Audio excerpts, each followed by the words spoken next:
早上好，我叫叶老师。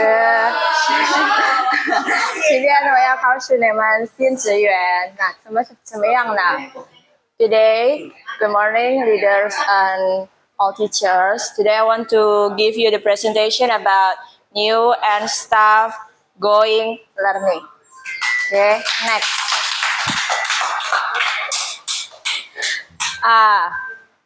Pembelajaran kepemimpinan berkelanjutan bagi guru dan karyawan. Jadi yang pertama adalah poinnya bagaimana secara konsisten seluruh guru dan staf dapat memahami dan memberikan teladan bagi guru baru, apa itu Seven Habits, apa itu Core Paradigm, dan leadership itu sendiri. Lalu bagaimana kita dapat mendukung guru baru untuk bisa mudah mempelajari hal tersebut. Jadi dibuat sebuah sistem bagaimana dia menanyakan hal-hal tersebut kepada koordinatornya masing-masing. Lalu nanti bagaimana kita akan memberikan penerapan Seven Habits dan juga Core Paradigm itu kepada guru baru. Next. Nah, di sini kemarin sudah dibahas oleh tim leadership bahwa kita masuk ke dalam rubriknya mature ya, di mana a system of ongoing staff learning and modeling in the highly effective practice of the Seven Habits and Core Paradigm is in place as an intentional priority. New staff members are consistently supported through a system of learning and modeling the highly effective practice of the Seven Habits and Core Paradigms. Mentor supports new staff through a system with I can see. Ya, seperti itulah.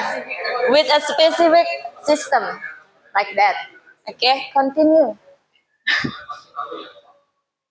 Jadi dalam bahasa Indonesia adalah kita membuat sistem yang berkelanjutan. Jadi sebuah orang baru itu jangan merasa kesulitan ketika sedang mengakses pembelajaran, apalagi dia sampai tidak tahu mau membelanja ke siapa, belajar ke siapa. Seperti saya dulu nggak paham kemana-mana itu ya, apa itu leadership, apa itu Seven Habits, apa itu Core Paradigm.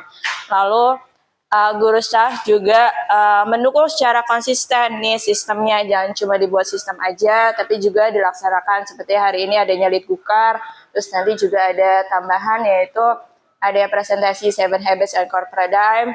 Lalu nanti juga adanya mentor pendamping seperti guru staff melalui sebuah sistem yang fokus khusus pada materi leader ini. Jadi setiap nanti bahan materi seperti leadership, culture, akademik, dan lain-lainnya nanti dibuat mentor kecil karena itu akan lebih mampu untuk memahami apa yang hal-hal yang baru. Kayak dulu saya itu leadership role, sekarang itu masuk ke new and ongoing staff learning itu agak baru, jadi kalau tidak di dalam satu kelompok kecil itu agak sulit untuk memahaminya. Lanjut. Jadi dalam pembelajaran di leader ini kita juga butuh yang namanya kontribusi bukan cuma dari guru, juga dari staff, juga dari orang tua. Next video. Nah, jadi di sini sasarannya salah satunya ini ada nih, guru atau staf manajemen baru menerima pelatihan setara 2 hari penuh terkait pembelajaran dan keteladanan Seven Habits ya dan 5 Core Paradigm. Di tahun pertama mereka bergabung. Jadi bagi yang mungkin belum merasakan gitu kan, berarti hal ini belum tercapai. Seperti itu. Lanjut aja. Nah ini jadi contoh yang saya dapat dari leader ini ya, bahwa ada new staff orientation seperti ini, tapi yang kita buat di leadership ya Bu Yerika itu udah ada 2, yaitu Elite Gukar hari ini, dan juga untuk yang baru adalah nanti jadwal untuk memberikan pengetahuan mengenai Seven Habits dan juga 5 Core Paradigm. Lalu untuk pada saat merekrut staf baru nih, kayak saya waktu pertama kali masuk ke sini itu nggak ngerti sama sekali, lalu diadakan induksi sama R&D. Itu juga salah satu hal yang dapat membantu kita bagaimana kita nantinya akan berjalan di posisi apa. Kalaupun ada wawancara pada saat itu juga mungkin terkait pertanyaan kita itu lebih cocok di bagian mana, karena pada kadang-kadang setiap psikologi seorang itu ada memang jiwa kepemimpinan itu beda-beda kayak gitu, jadi itu harus dipertanyakan juga. Lalu, nah ini pada saat memberikan pembelajaran untuk new and ongoing staff learning itu, yang memberikan itu harus memiliki edukasi juga. Jadi diharapkan dia itu emang expert di bidangnya, sehingga pada saat kita menanya kita udah tahu atau tahu betul jalan prosesnya seperti apa.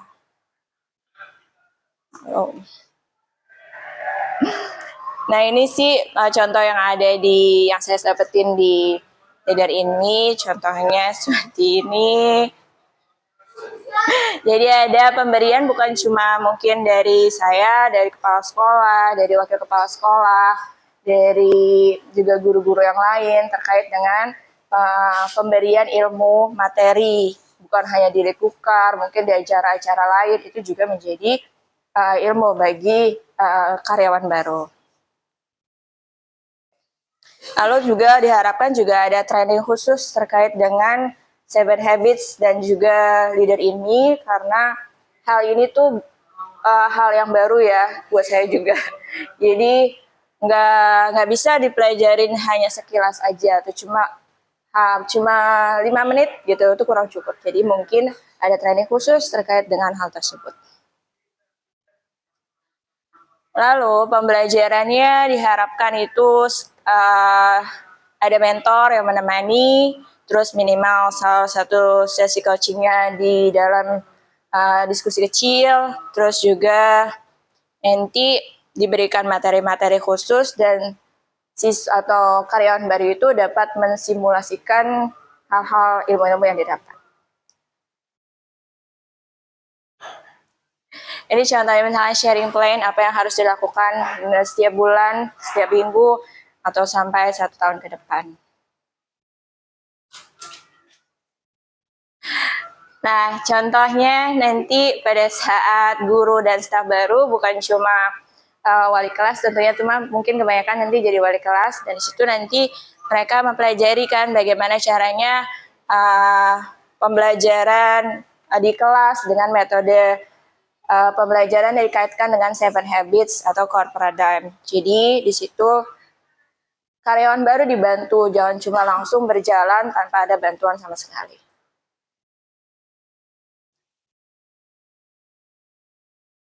Lalu nanti di sini di Start with Adult Learning, salah satu yang disorot adalah new and ongoing staff learning, walaupun di salah satunya ada principal and coordinator development dan juga family and community partnership yang nanti dibahas oleh Bu Fianti.